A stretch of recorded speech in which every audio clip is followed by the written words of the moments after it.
En tant qu'enseignant, j'aimerais vous faire part d'une histoire que j'ai eu à vivre dans un établissement de la place. Un collègue entretenait une relation amoureuse avec une élève. La dite élève est tombée enceinte du collègue et personne au lycée dans cet établissement n'était au courant de cette histoire. Un jour, et c'était le jour de la fête de l'unité, ça a failli tourner au crâne. C'est-à-dire que tout le village était désormais au courant. Alors nous avions cours le matin, on arrive, l'établissement était presque encerclé par des populations avec des gourdins, c'est-à-dire on cherchait l'auteur de cet acte-là. Et les populations ne faisaient plus la différence entre l'auteur et les autres enseignants, c'est-à-dire tout le monde était déjà en insécurité. Nous avons les cas des tout petits de la maternelle et du primaire qui chaque jour rentrent avec des sévices corporels causés par ceux qui sont censés les encadrer. Ces deux cas de violence à l'égard des apprenants peuvent nous faire croire que la violence en milieu scolaire serait à sens unique que non. Les cas d'agression des enseignants à leurs apprenants sont légion de nos jours.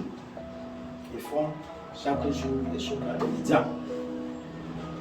Qu'est-ce qui peut bien expliquer ces actes de violence en milieu scolaire? Nous pouvons citer entre autres comme cause de ces actes de violence en milieu scolaire la consommation des stupéfiants par les apprenants, le manque de conscience professionnelle de ceux qui sont les enseignants, l'influence des médias sur la vie des apprenants, tout comme la transposition des problèmes de famille sur le milieu scolaire. Disons-le, le milieu scolaire n'est pas totalement déconnecté de la société. La violence en milieu scolaire se manifeste par des bagarres, des affrontements physiques entre les acteurs de l'éducation, parfois élèves enseignants, parfois élèves et élèves, par des cas de viol ou bien d'agression. Nous avons les harcèlements sexuels et bien d'autres. Les conséquences de ce phénomène sont néfastes.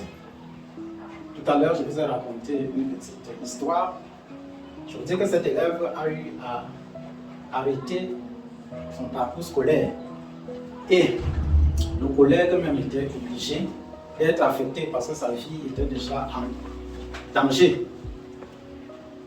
Comme conséquence également, nous avons le taux d'échec en milieu scolaire.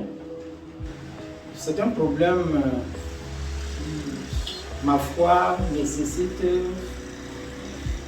une réflexion, ce qu'on appelle une réflexion philosophique, c'est-à-dire que les acteurs de l'éducation doivent ensemble penser pour trouver des solutions à ces problèmes. Je vous remercie.